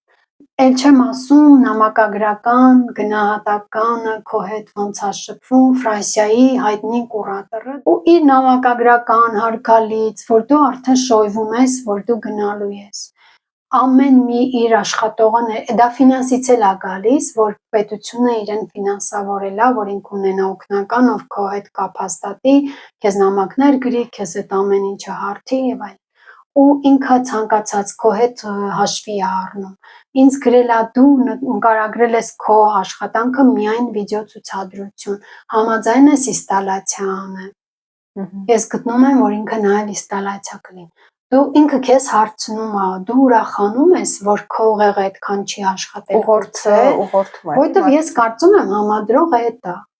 Համադրողը խմբագիր է կամ չգիտեմ, ես արվեստագետ եմ, ես գործը սարեցի, տվեցի քեզ, դու պիտի իրան ճիշտ անես։ Բայց մեզ մոտ երկու ծայրահեղություններ են նկատել։ Մեկը այն, որ քո ասացի պես հարցեր չեն տալիս ու գործը ոնց ուղարկել ես այդպես դնում են ու համարում են, որ համադրել են։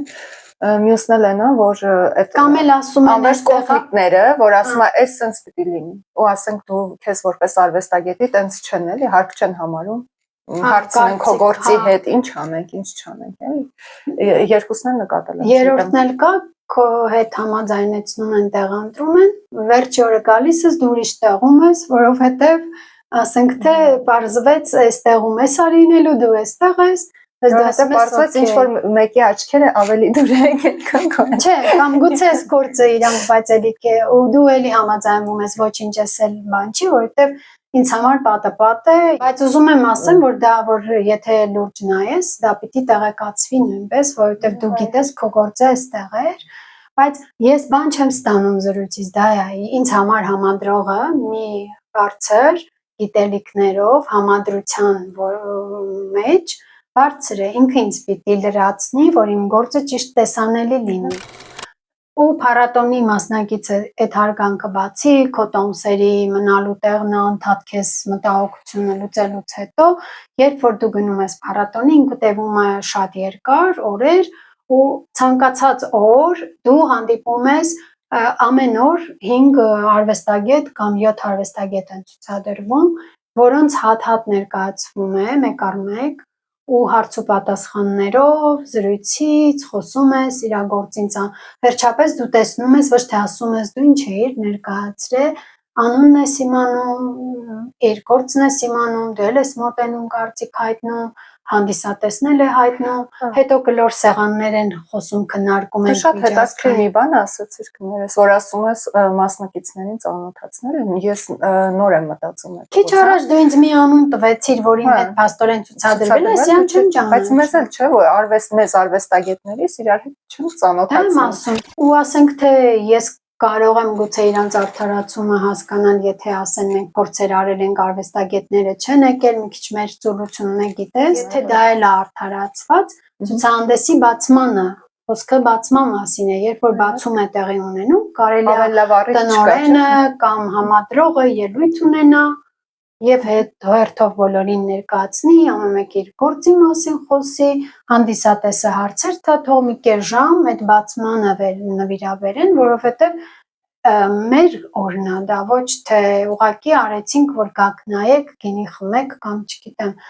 գործն է չտեսնեք, շատ հաճախ ես է գնում եմ մի ցուցահանդեսի, մոռանում եմ նայեմ գործը, որովհետեւ գնում ենք ընկերներով խոսելուց, ասում ենք լավ, ուրիշ օր հանգիստ կգամ կնայենք։ Մեր ցուցահանդեսները հավաքույթ է, հանդիպելու հազիվ առիթ էր, ես քեզ տեսնեմ, մի տարի չեմ տեսել, նույնիսկ կեսից էլ չենք բարձրանում մտնում սենյակ, որը արվեստագետի հետ հանդիպելու, գործի հետ խոսելու բանն է, պլյուս արվեստի կլոր սեղան, քննարկումներ եւ այլն, լիքը հետաքրքիր բաներ անինում, բայց ինչը որ ինձ շատ է հետաքրքրում ու կուզեի փոխվեր Հայաստանում, դա որ համադրողը կամ կազմակերպիչը ցուցահանդեսի տվյալ գալերեայի կամ ցուցասրահի տերն ով է չգիտեմ, ներկայացնեն արվեստագետներին միմյանց ու կազմակերպվեն արտ-թոլքեր հանդիսատեսի հետ, գործի, որ ես շոյվեմ, որ իմ գործը ինչի մասին է, ես խոսեմ, մեկը հարցեր տա, պատասխան լինի եւ այլն, պարտադիր որ դա մտնի ու ոչ թե արդարացնեն չի գալիս արվեստագետը, ուրեմն կետ ավելացրեք, որ դու պարտավոր ես անել։ Գիտես, ես հիմա փիլիսոփայության этаպի մեջ եմ, որովհետև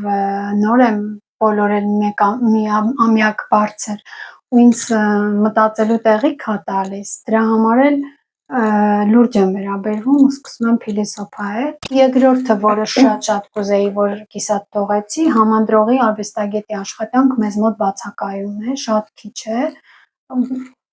Օրինակ, ես վերջերս Գերմանիայում մի թանգարան մտա, շատ եմ այդ մասին ասել, ու վիդեո աշխատանքներ էր, թանգարանը 8-9 հարկանի մեծ թանգարան է, մեջը էսկալատորերով եւ այլն։ Երբ որ մտա, առաջինը, որ ինձ գրավեց, հենց այդ վիդեո ինստալացիան էր, էսկալատորի վերևը բոլոր հարկերով, ու ապշեցի նաև, որ դպրոցական երեխեքը սենց կլանված նայում քննարկում էին, դա էլ է ապացույց, որ երբ որ դպրոցական տարիներից ես դու արվեստը ճանաչում, մեծանալով, եթե դու դառնաս ապագա արվեստագետ կամ կուրատոր կամ թանգարանի տնօրեն, դու մասնագիտորեն ճիշտ կմոտենաս, ու երբ որ ես ուշադիր նայում էի, նախ առաջինը ինձ ապշեցրեց այդ համադրման կուլտուրա, մշակույթ։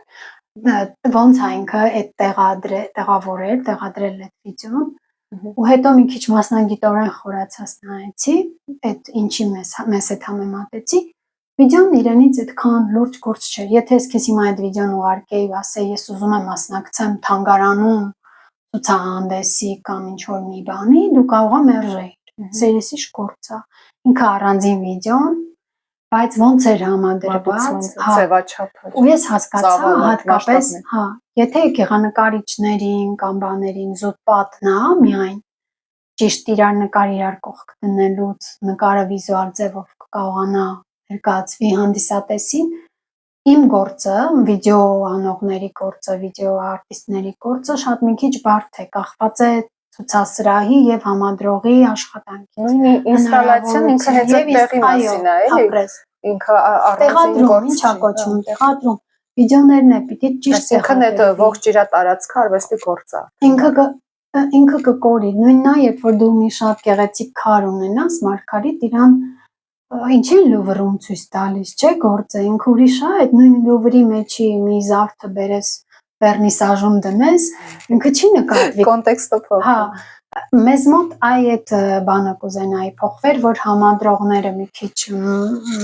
կենտրոնանային, օգնեին, որ մենք ճիշտ տեղադրեինք, այդ չկա։ Դες ինչ հարց եմ ուզում։ Ասա։ Խոտուտ է գալիս։ Ժպիտդ արդեն հուշում ա, որ լավ, այսքան որ արվեստի խնդիրներից ենք խոսում ու այսքան բողոքեցինք, չենք բողոքում։ Հիմա մարդիկ լսում են, ասում են, «Էս ինչ վատ ոլորտ է»։ Ի վերջո, եթե կան այսքան խնդիրներ, որպես արվեստագետ, չէ,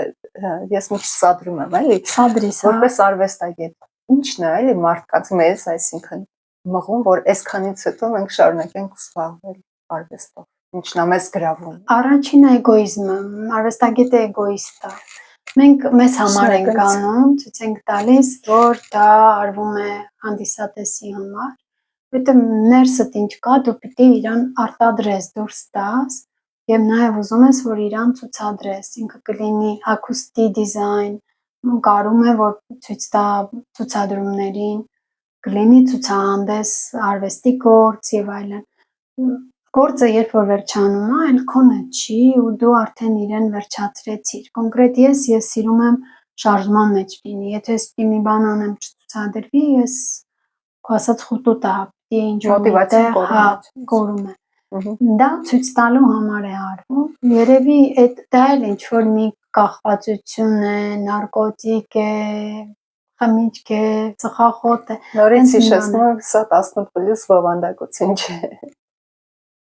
Չէ, ուզում եմ ասեմ, որ ինքը կախվածություն, մի բան է, որ ուզում ես սուրճի նման մի բան է, կամ ինչու ես քնում դու։ Եվ պահանջում մի օրգանիզմ։ Երևի սիրում ես կամ չգիտեմ։ Ժամանակակից հայ արվեստագետներից ում ես հավանում։ Ես շատ կուզենայի պերֆորմանս արտիստներ ունենայինք, մենք չունենք։ Այդ շատ հետաքրքիր թեմա է իրական։ Ես շատ կուզենայի ունենալ ու այս պահին իրոք ինձ մոտ տենց ինչ-որ շրջանա, որ մտքից չի գալիս մարդ, որ ասեմ, որտեղ տարբեր սերունդներ են ու իրանց ես ավելի շատ մարդ եմ շատ սիրում, չեմ կարում որպես արտիստ նայեմ, ինձ խանգարում է։ Ես օրինակ, եթե նորից ընտրություն ունենայի, ես չէի ընտրի հաստատ ոչ լրագրություն, ոչ արվեստ, կստեղծագործեի ինձ համար, իրան հոբի կանեի։ Իսկ ինչ կընտրեիր, ուղղակի ստեղծագործել, թե ուրիշ մասնագիտություն։ Չէ, մասնագիտությունս հաստատ այդ ոլորտը չէ։ Իսկ ինչ։ Նախ, եթե հիմա նայենք ժամանակակից, շատ կուզեի այն ավելի շատ բանկային ոլորտ կամ ինչ-որ ծրագրավորում, որ գումար ա բերում ինքը, Կուզեի լավ աշխատավարձով, այսպես գրասենյակային, ինչ-որ չոր աշխատանք ունենայի, որտեղ ինձ բալանսի բերեր։ Իսկ եթե էմոցիոնալ արվեստով կարող անեի շատ աշխատել, որ կընտրեիր ուրիշ։ Չէ, երևի չէ, չգիտեմ։ Գուցե ճիշտ է, հա, եթե կարողանայի աշխատել մի Հասկանանք էլի խնդիրը որ ֆինանսն է, ես օրինակ, եթե մեր կյանքը աճեր այնպես, որ ես լինեի բուրժուա արվեստագետ, բայց անեի այնինչ ես եմ ուզում, ոչ թե ինչ պահանջում են, որ առնեն, ես ազատություն եմ սիրում ցանկացած ոլորտում, ես կուզեի արվեստում։ Գիտես, ես բոլոր իմ օրինակ լրագրության մեջ էլ ես գումար չեմ աշխատել, կոպիտ ասած, բայց կարա իր լրագրության փող աշխատեիր, նույնը արվեստով էլ կարաս, եթե ամեն կոմերցիան է, երբ ասած ազատությունը ավելի քիչ լինի։ Բայց ես կուզեի այնպիսի ոլորտ լիներ կամ այնպես արվեր, որ ոչ թե ես ունենայի հնարավորություն անել չանելու, այլ ավտոմատ այդ մասնագիտությունը քո արածի դիմաց վճարվող է։ Թե չէ, իհարկե, ես էլ արվեստով ուզենամ կարողանամ փող աշխատել լրագրությամբ, ես չեմ սիրել այդ ուղղվածությունը տալ, որովհետև ինձ ազատությունն է դուր եկել, որ ես process-ը ինչ անում եմ, ուզում եմ, ինձ հաճույք է պատճառում։ Հիմա ազատությունը վճարվի։ Հա, նույնը այն ինչ ես անում եմ իմ կամքով, ինքը պաշտոնապես համարվեր, օրինակ շատ կուզեի, այդ որ դու էլի ասեցիր, ինքը շատ խորը թեմա է ինձ համար ու իրան հետ իր մասին այդ թեմայի շուրջ ժամերով կարող ենք խոսել տարբերությունները։ Ես շատ կուզեի, որ արվեստագետի ստատուս լինի Հայաստանում։ Օրինակ, վերջերս ես շատ եմ խոսում այդ մասին, սենց հարց եմ տալիս։ Հիմա դու ավարտել ես ժուրնալիստիկա, ունես դիպլոմ, չէ՞։ Դու գնում ես աշխատես լրագրող թերթում, հեռուստատեսությունում կամ ռադիոյում։ Մեկը ավարտում է մանկավարժականը, ուսուցիչ, մեկը ինժեներ, չէ։ Գեղարվեստի ակադեմիայի ուսանողը ընդունվում է Գեղարվեստի ակադեմիա, վճարում է 1000 եվրո կամ չգիտեմ ինչքան, որովհետև վճարովի բաժին էլ կա։ 5 տարի մարդը վճարում է որպես ուսանող, դիպլոմի մեջ գրվում է նկարիչ, ինքը ուր է աշխատում։ Ինքը չի ուզում դասատու աշխատի, ինքը մանկավարժական կգնար, եթե դասատու է ուզում աշխատի։ Մարդը չի ուզում դասատու լինելով փող տա, դասեր տա, ինքը ուզում է նկարիչ, իր դիպլոմը նկարիչ է, դասատու չի։ Ինչի՞ եք այդ ֆակուլտետը ստեղծել ու տարբերություն դնում։ Բոլոր մասնագետները ունեն դիպլոմ աշխատելու, ով է իր տնօրենը, ինքը ում է իր CV-ն ուղարկելու։ Այդ հարցը չկա։ Պարտադիր չէ, որ տնօրեն լինի միտեղ։ Չէ, օրինակ համարվի մասնագիտություն, ուղղակի կարող է հնարավորություններ է։ Չէ, միտեղ դու որ ավարտում ես շուկայում, չգիտեմ, Չէ, հիմա դու որ դիպլոմ ես ձեռք բերում, ցանկացած բուհերի, ցանկացած բաժին, ավարտելուց հետո գիտեն ուր են աշխատելու, մեկը իրան պիտի գործի ընդունի, դա տնօրենն է։ Ով է քեզ գործի ընդունում։ Ինքնասպառ արվեստագետ։ Այդ մի քիչ այդքան էլ ես դրա ավելի վատ խնդիր կա։ Չէ, բայց եթե ինքնասպառ արվեստագետը ով է իրան վճարում։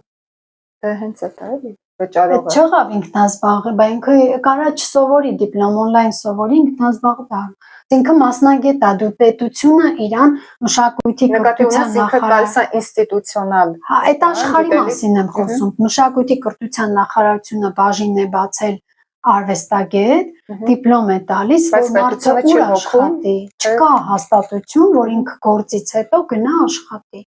որ իր CV-ն իրեն գործի ընդունեն։ Դրա համար պիտի օրինակ հիմա դրա համար Ֆրանսիան, Գերմանիան, Շվեյցարիան, Հոլանդիան, մի քանի երկիր, ոչ թե աշխարհը։ Աշխարհում այդ խնդիրը կա, այս Հայաստանից չեմ խոսում, Հայաստանին չեմ քննադատում, այդ հարցը գլոբալ արվեստագետին է վերաբերում։ Հիմա իրանք դրա համար ստեղծել են արվեստագետի ստատուս, երբ որ դու արվեստագետ ես համարվում, հիմա դու քո համար ինքնասպառ արվեստագետ ես քեզ համարում, քեզ համար, չգիտեմ, ինքնակոչ ես կամ դիպլոմով, դու դիմում ես այդ հաստատությանը քո CV-ով, պորտֆոլիոյով, եթե հաստատությունը ապացույց է ստանում, որ դու արվեստագետ ես, ինքը քեզ այդ ստատուսը տալիս է, քեզ աշխատավարձ է տալիս, դու պարտավոր իրան պիտի հաշիվ ներկայացնես, ոնց որ քո տնօրենին ես գործի տեղը ներկայացնում, էս արե, այս տարվա կտրվածքով ես ցուցահանդեսների եմ մասնակցել, փառատոնների, այսքան գործեր եմ ստեղծել, այսինքն ինչ որ չափման միավոր են, գումար են որոշակի։ Իհարկե Եվրոպայի այդ արվեստագետները տրված գումարից դժգոհում են, բայց չեղած տեղից չիրնել միրգ է։ Ես կուզեի ամիսը ինձ մեր կրթության մշակույթի նախարարությունը վճարեր, ասենք թե 100,000 դրամ, որը ինձ մոտիվացիա կտար, որ ես գիտեմ մի բան եմ անում, բայց մի հարց է իմ մոտ առաջանում, երբ որ քեզ ասենք պետական ինչ-որ կառույցը ֆինանսավորում է, էլի այդ ազատության սահմանափակումը չի։ Չէ, ինքը համարվում է բան, ինքը քո ազատության սահմանափակումը մենակ է նա, որ դու իրան հաշիվ ներկայացնես, որ տարվա մեջ ես արել եմ 10 հատ գործ, ցուցահանդես, դա շատ կարևոր պահանջ է ինձ համար։ Եթե դու արվեստագետ ես կոնցեպտուալ խախտում չի լինի։ Չէ, ինքը իրավունք չունի թելադրի ինչ անեմ։ Ինքը իր իրավունքը միայն սահմանափակվում է նրանով, որ ես քեզ վճարել եմ աշխատանքի համար, դու գործ անես։ Նույնն է դա, եթե ես քեզ ընդունել եմ աշխատանքի, դու որ գաս պարապ նստես, ես քեզ կհեռացնեմ աշխատանքի։ Չէ, դու լրագրող ես, դու պիտի հոդված ներկայացնես, որ ես քեզ վճարեմ։ Դու պիտի գործ անես, որ եթե չէ, ինքը քեզ կտրում է այդ գումարից կոպիտ ասած։ Իսկ մենք հիմա ես տարվա մեջ 1000 հատ գործ եմ արել, 1000 հատ ցուցահանդեսի եմ մասնակցել, բայց չի վճարվում։ Եթե դասական արվեստը ունի գոնե այդպես կրթության կրթվելու տեղ, որ կարաս գնաս սովորես, օրինակ դառնաս նկարիչ, գեղանկարիչ, բայց ժամանակակից արվեստի հետ կապված լրիվ տխուր է մեր մոտ, որովհետև անգամ դասընթացներ չկային ժամանակին ու շատ քիչ էին, երևի 2-3 հաշվես, ամենաշատը ժամանակակից արվեստի կրթություն։ Այդ իմ կարծիքով ավելի մեծ խնդիր է, այլ ես պահին, քան չնայած երկուսն էլ խնդիր է, բայց այդ ընդհանրապես բացարձակ հիմք չկա, էլի, որովհետև որ գնաս սովորես ամեն ինչ ինքնուսը, ամեն ինչ ոնց է քո նախաձեռնության վրա է թողնելու։ Հա, մեզ մոտ չկա ու ցավալի է, որ մեր արվեստագետներ, ովքեր որ աճել են կամ ինտերնետն է հիմա բարեմաղթաբար լավ, փորձում են ինքնուսուցմամբ զբաղվել կամ էլ դրսի այդ նետվորքից։ Օրինակ ես դրա համար ես հիմա ինձ համարում եմ, որ դու հարցի մեջ ասեցիր, ցավոք ես չավարտեցի, դիպլոմ չունեմ պատճառներով, բայց ես հիմա չեմ բարդույթավորվում, որ ես դիպլոմ չունեմ, ոչ թե բարդույթավորվում դիմացինի համար, այլ ինքս իմ առաջ, որտեղ ես մտածում եմ, ես եթե ես ժանրի մեջ եմ, կարևորում եմ դիպլոմը, ոչ թե զուտ ունենալու համար, շատ մարդիկ կարող կարմիր դիպլոմ ունենան, բայց այդ ոլորտից բնավորությամբ եւ ամեն ինչով հեռու լինեն։ Զուտ ես չեմ ես փորձել եմ կարճ դասերի դրսում պատրաստվել, սովորել, մասնակցել մի քանի անգամ նույնիսկ ակադեմիայի ամառային դպրոցում։ Բայց ես ոչ մի սանդրակ չտեսա, շատ լուրջ էր հաղորդումը։ Ես այս լուրջ տեսակ չեմ, ինչ որ լուրջ արի։ Ցանկացած փառատոնից կամ ցուցահանդեսից հետո գնագնդիկի պես գիտելիքներով հետ եմ գալիս, որովհետև թե տարբեր մտածողություն, թե կարծիքներ, մենք խոսում ենք, շփվում ենք, ես իր տեխնիկան եմ հարցնում, ինքը ոնց է ստեղծագործում,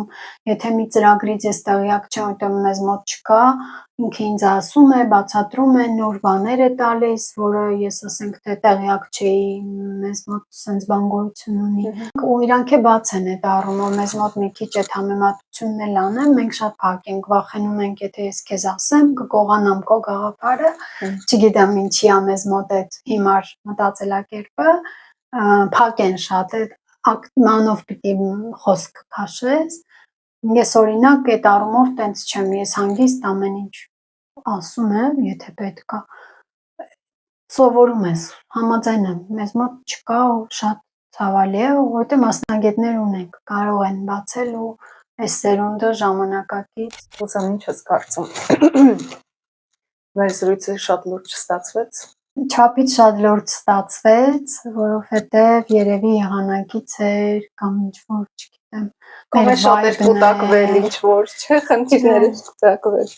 Գուցե, երևի դրանից էլ էր, որ իրար վաղուց չէինք տեսել, նրա համար լուրջ քննարկում արեցինք, չմտածեցինք հաղորդումը, երկրորդը կնկարենք, գիտես մի հատ բան ասեմ, այս վերջերս ինձ մեկ ասես դու շատ խոսես, ես ոչ թե նեղացա կամ վիրավորվեցի, այս վերջերս մի 5 րոպե առաջ։ Չէ, դու չէ, ես անակնկալի եմ գալիս, այդ որ ինձ ասում են շատախոս, ինքը ոնց որ սենց մի հատ դմ իմ գլխին խփեն, որտեվ ես ինձ չեմ համարում շատախոս, ու հետո ես դրա պատասխանն եմ զգացի։ Ես 13 տարի լսել եմ, ու հետո ընկերների հետ չեմ խոսել, միշտ լսել եմ, որտեվ ես չեմ սիրել պատմել։ Հետո մի օր որոշեցի իսկ ինձ ով պիտի լսի, դարձա մի քիչ պատմող, ոչ թե շատ ախ։ Ես ինքերս Մարգարիտան եկավ, մանջա արկացա սուրճից։ Անկապ նստեց կողքս, բարձր դիրքեր գրավեց, բարձրունքում միասին նստեցինք, լուրջ հարցեր տվեց։ Մի խոսքով անկապ հաղորդում էր, ոչ թե անլուրջ էր, այլ անկապ։ Մի խոսքով լայքեք, Լայքեք, կոմենտեք, չմոռանաք սրտիկներ դնել։